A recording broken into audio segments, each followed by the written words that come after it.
il existe de nombreuses découvertes et phénomènes qui restent un mystère complet.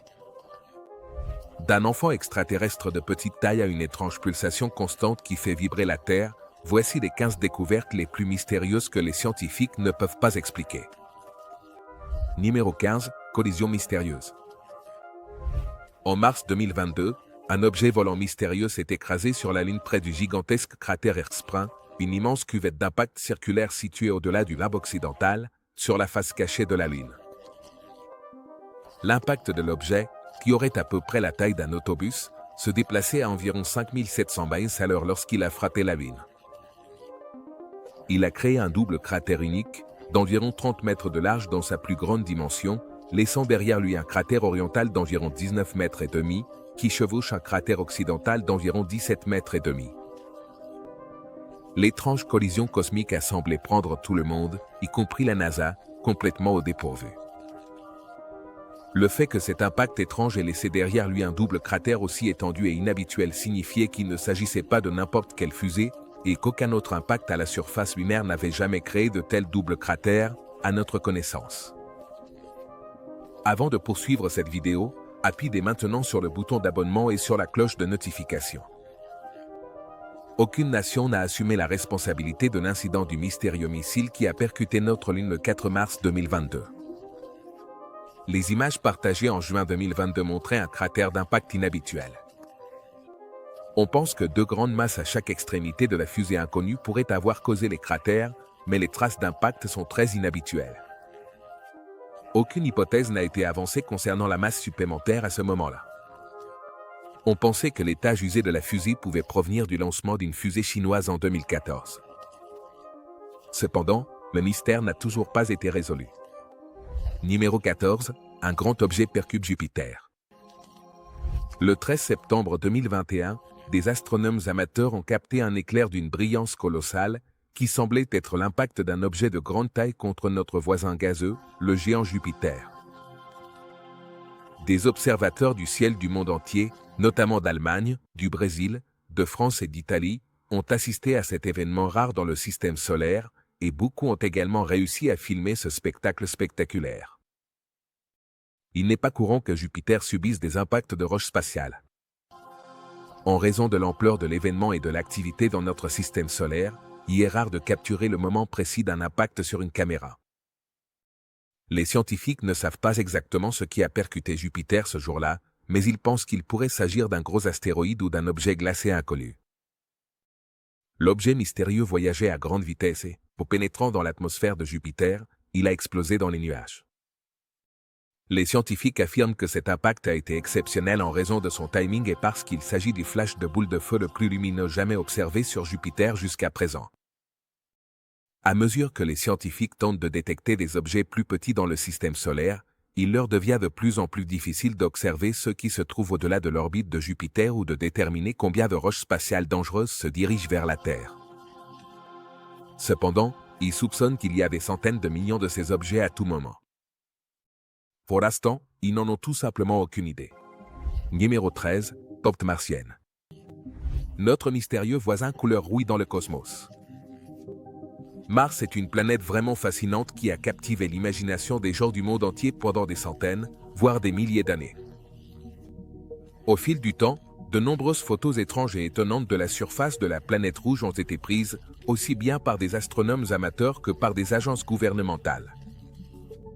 La NASA a même envoyé au total 5 robots rovers différents pour nous aider à continuer d'explorer ce monde extraterrestre. Et à ce stade, nous nous sommes déjà habitués à voir ces images granuleuses et éthérées de la surface désolée d'un véritable monde extraterrestre qui nous sont renvoyées régulièrement. Mais de temps en temps, l'un de ces robots explorateurs envoie sur Terre des images qui ne sont pas si typiques et qui attirent bien plus l'attention du public que d'habitude. En mai 2022, le rover Curiosity de la NASA a envoyé une photo montrant une structure en forme de porte taillée dans une montagne sur Mars. L'image montre également un chemin et des couches de roches à proximité, ce qui a conduit à des spéculations sur la possibilité que quelqu'un ou quelque chose ait vécu là. Bien que la plupart des scientifiques pensent qu'il s'agit d'une formation rocheuse naturelle, la structure reste intrigante. Numéro 12, la sphère des Paris.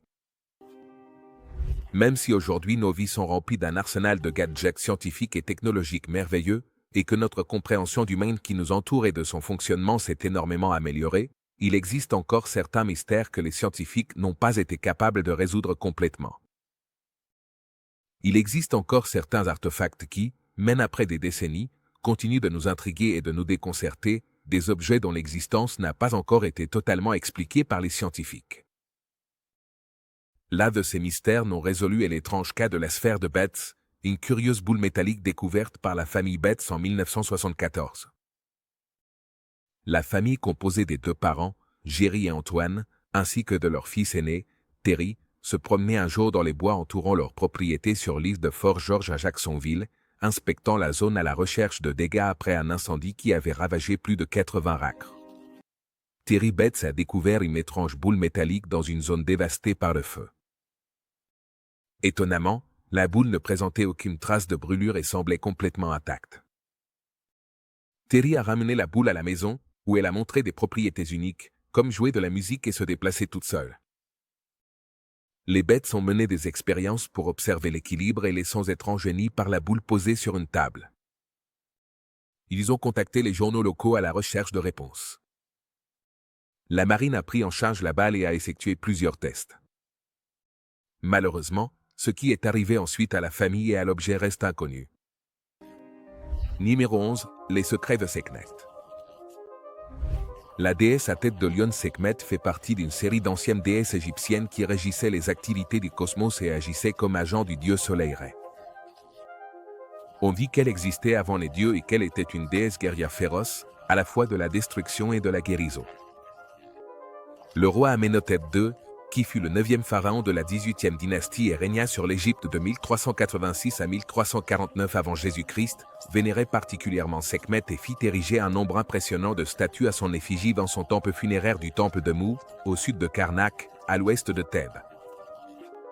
On pense qu'il y avait à l'origine 730 de ces statues, une assise et une debout pour chaque jour de l'année. Il n'y a pas de statues identiques. Chacune est différente et unique. La plupart de ces statues sont faites de granit ou d'obsidienne, bien qu'on puisse encore voir de nombreuses figures moins bien conservées parmi les ruines de Karnak, la majorité a fini dans des musées du monde entier. Cependant, il existe une chapelle cachée à Karnak où l'on peut encore trouver une statue originale.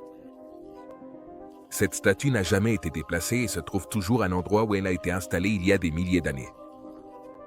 La zone est fermée et l'accès n'est autorisé qu'avec un permis spécial.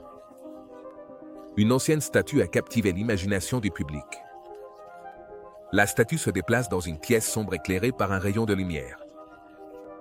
Les photos montrent une source de lumière inconnue à différents emplacements GPS. Ces anciens sites sont spéciaux et magiques, et ils doivent être respectés et admirés. Numéro 10. Le battement de la Terre. Bien que l'humanité étudie depuis longtemps presque tous les aspects de la nature et qu'elle se soit désormais aventurée dans l'espace, perçant de nombreux mystères du cosmos et découvrant presque chaque jour de nouveaux objets exotiques, il existe encore de nombreux phénomènes étranges et inexpliqués qui se produisent ici sur Terre chaque jour, pour lesquels nous n'avons toujours pas d'explication scientifique. L'un de ces mystères est le fait que notre planète semble vibrer avec une étrange pulsation constante toutes les 20 ou 27 secondes, et ce, sans l'interruption depuis que nous en avons connaissance. Cette secousse sismologique inhabituelle a été détectée pour la première fois en 1961 par plusieurs géologues utilisant des sismographes ultrasensibles à longue période à travers le monde, et depuis lors, elle n'a jamais disparu. L'équipe de scientifiques a détecté une tempête d'ondes microsismiques qui semblait se concentrer sur une zone très précise de la planète, un archipel connu sous le nom de la morsure de Bonny, juste au large des côtes africaines. Et l'origine de cette pulsation se trouve remarquablement près d'un volcan.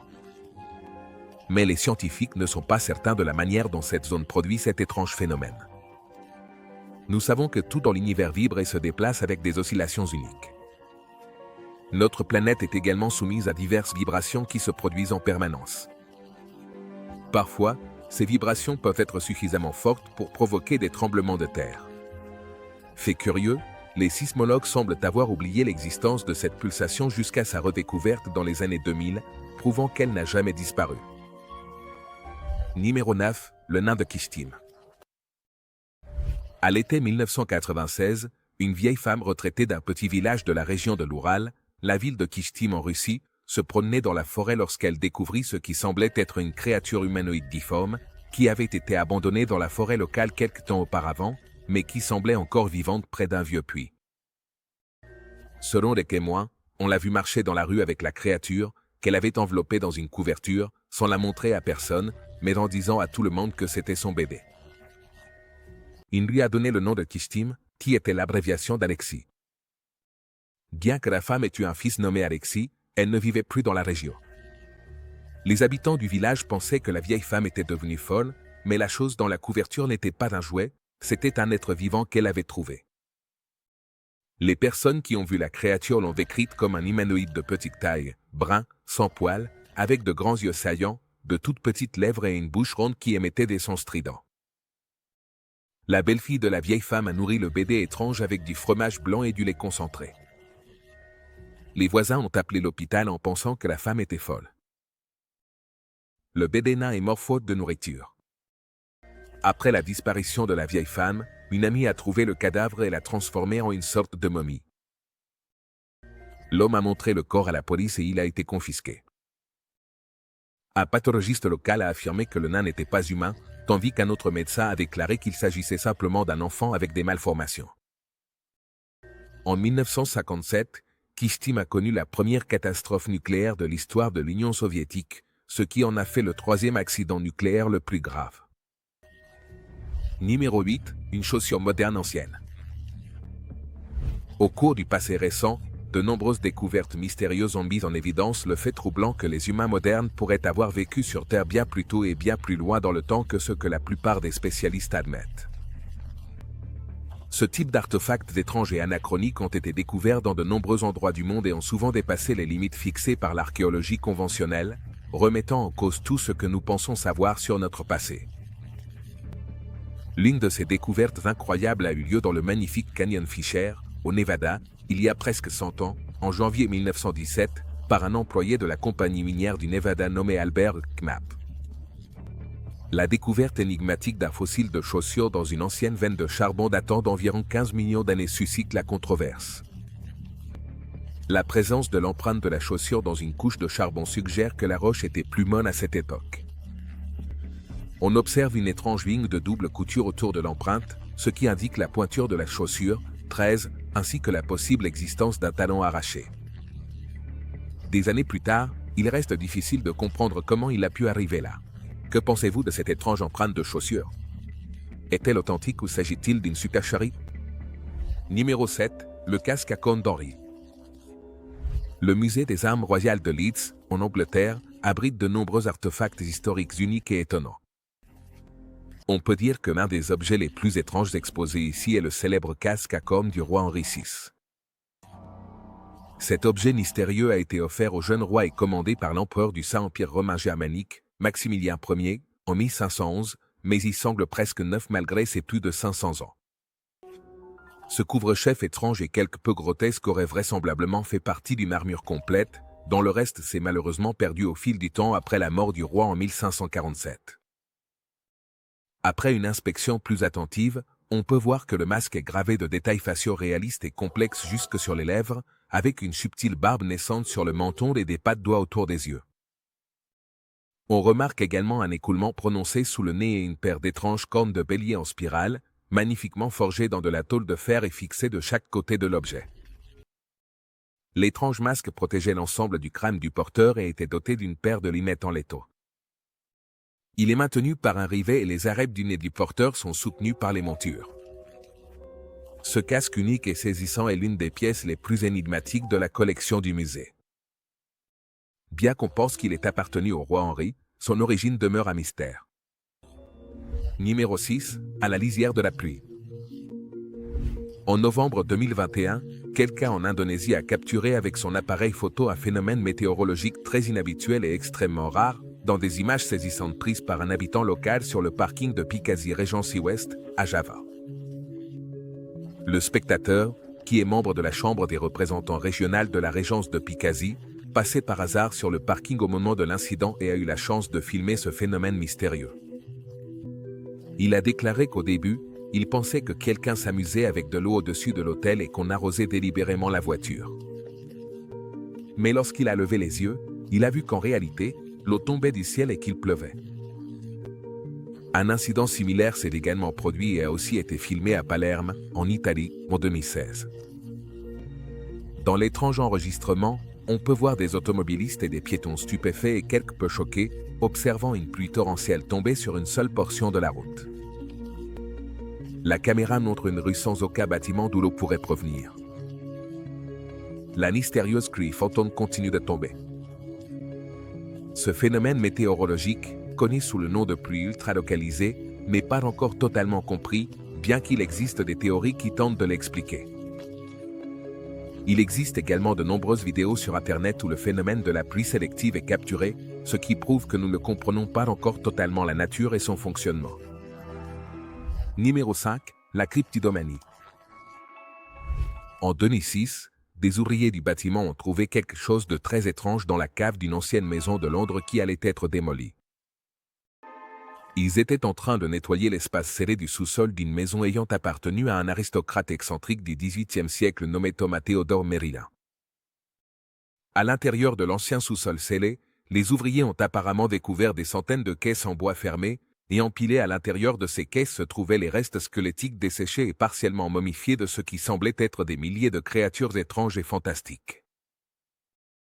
Cette collection saisissante est une sélection fascinante et étrange de spécimens biologiques particuliers et d'espèces totalement inconnues de la science conventionnelle. Elle présente une variété de créatures effrayantes telles que de minuscules humanoïdes ailés ressemblant à des fées, des sirènes grotesques, des gnomes, de petits dragons, des vampires et même quelques extraterrestres. En plus des restes osseux, certains tissus d'origine, comme des poils et des écailles, ont été conservés, et chaque créature possède sa propre biologie, anatomie et histoire naturelle, dont une grande partie a été minutieusement analysée et étudiée par Thomas Merlin lui-même, puis consignée dans ses journaux détaillés. Thomas Theodore Merlin était un cryptozoologue et archéologue excentrique.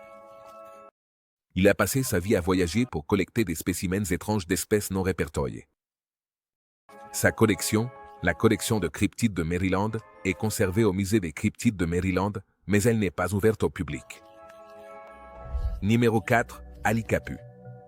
Le pays d'Iran est connu pour posséder une incroyable collection de nombreuses merveilles historiques et de magnifiques bâtiments anciens. Et l'une de ses reliques architecturales du vieux monde les plus impressionnantes est sans aucun doute le somptueux palais de Ali Capu. Il se trouve à Ispahan, une ville du centre de l'Iran, célèbre pour son ancienne architecture perse. Le nom du palais signifie la Grande Porte et c'est l'un des palais les plus célèbres de l'époque safavide de l'Empire perse. La scène la plus remarquable de l'immense bâtiment de 6 étages, qui date du début du XIe siècle, est sans aucun doute la salle de musique. C'est ici que le roi recevait un grand nombre d'invités et organisait ses somptueuses fêtes royales. Les doubles murs de la salle présentent une série de niches en forme de vase, qui ont été sculptées et disposées de manière à absorber efficacement tous les échos. Cela crée un système de son quadraphonique, similaire au son surround d'aujourd'hui. Cela a été réalisé des siècles avant l'ère moderne. De nos jours, on ne peut y parvenir qu'en utilisant l'énergie électrique. Les niches dans les murs diffusent le son, permettant à tous les invités de l'immense salle du palais d'entendre chaque note des musiciens du roi en direct, sans aucune distorsion. Les scientifiques et les architectes considèrent la conception de ces salles comme un génie acoustique et se demandent comment les bâtisseurs ont acquis les connaissances nécessaires pour créer une œuvre d'ingénierie aussi avancée il y a des centaines d'années. Numéro 3. Taches de terre. Dans les profondeurs sous nos pieds, il existe quelque chose d'assez étrange, quelque chose qui déroute les scientifiques depuis des décennies et dont ils cherchent encore à expliquer l'existence, des années après sa première découverte. Le mystère souterrain consiste en une paire d'étranges structures vides en forme de taches, situées à plusieurs milliers de kilomètres sous la surface, presque à mi-chemin du centre de la Terre. Les étranges cavités de la Terre se trouvent à plus de 2900 km sous la surface terrestre et sont de la taille de continents. L'une se trouve sous le continent africain et l'autre quelque part sous l'océan Pacifique. Les taches se trouvent à l'intérieur du manteau de notre planète, l'épaisse couche de roches chaudes située entre la croûte terrestre et le noyau interne solide. Les scientifiques savent que ces taches existent parce qu'elles ralentissent les ondes provoquées par les séismes, ce qui suggère qu'elles sont plus chaudes que leur environnement. La tache sous l'Afrique est plus haute que celle de l'océan Pacifique, ce qui laisse penser qu'elle pourrait être moins dense et moins stable. Des études récentes indiquent que les taches de la Terre ont changé plus qu'on ne le pensait. Les géologues connaissent ces cavités depuis longtemps, mais ils ne savent toujours pas comment elles se sont formées, depuis combien de temps elles existent, quel est leur rôle, ni comment elles se sont comportées au cours de l'histoire géologique de la Terre. Les taches restent un mystère déconcertant. Numéro 2, le dragon habite en Grèce. Sur la magnifique île grecque, entourée par les eaux cristallines de la mer Méditerranée, se trouve un ensemble de ruines mystérieuses et énigmatiques, connues sous le nom de Maison du Dragon. Ces structures étranges et manifestement anciennes ont été construites directement dans le paysage de l'île et ont été magistralement disposées et édifiées, remarquablement bien dissimulées et presque totalement camouflées géologiquement dans le terrain herbeux et battu par les vents de l'île. Il y a environ 25 de ces grands bâtiments en ruines disséminés sur toute l'île, la plupart situés au sud. Elles ont été construites avec d'énormes blocs de calcaire pesant plusieurs tonnes et possèdent d'immenses dalles de pierre comme toit. Aucun mortier n'a été utilisé dans leur construction. Cependant, certaines de ces curieuses maisons sont encore remarquablement bien conservées malgré le passage du temps. Elles doivent être extrêmement anciennes car elles ne sont mentionnées dans aucun des textes classiques grecs connus, dont la plupart datent de plusieurs milliers d'années. Il n'existe aucune théorie acceptée sur l'identité des personnes qui ont construit ces étranges structures, ni d'estimation consensuelle sur leur ancienneté. Les constructions rupestres varient dans leur degré de détérioration et les scientifiques peuvent déterminer leur âge grâce à l'érosion des roches. Le premier récit concernant les maisons du dragon provient de John Hawkins, un géologue, voyageur et écrivain britannique du XVIIIe siècle. Cependant, la véritable ancienneté, l'origine et la fonction de ces constructions en pierre restent un mystère déconcertant à ce jour. Numéro 1, eaux folles. Le mystère des eaux folles de Chalkida, en Grèce, a fasciné et intrigué les gens pendant des milliers d'années. Le flux exceptionnellement unique de ces eaux bleues et les qualités surnaturelles de ce phénomène ont, de façon compréhensible, captivé les Grecs depuis l'Antiquité. Les courants marins étranges du canal, qui est un bras d'eau extrêmement étroit séparant Chalkida du continent grec, se déplacent vers le nord pendant 6 heures d'affilée, après quoi ils restent complètement immobiles pendant environ 8 minutes. Ceci ressemble à une marée morte qui fait normalement partie du cycle des marées de l'océan. Mais, après l'immobilité totale de ces 8 minutes, les courants changent à nouveau de sens, inversant leur direction et s'écoulant vers le sud pendant encore 6 heures. Ce phénomène périodique est basé sur le mois lunaire. Pendant les jours lunaires du 7 au 9 et du 22 au 24, les eaux ne changent pas de direction toutes les 6 heures. Mais pendant les 4 jours de désordre, les eaux peuvent changer de direction jusqu'à 14 fois ou rester immobiles pendant toute une journée. Le courant atteint une vitesse maximale de 7 miles et demi par heure, ce qui complique la navigation des petites embarcations lors de l'inversion du flux. De puissants tourbillons se forment également, rendant la navigation encore plus dangereuse. Le philosophe Aristote et d'autres scientifiques ont étudié ce phénomène afin de tenter de percer l'énigme de ces marées irrégulières et de leur processus éternel. Merci de nous avoir regardés. À la prochaine.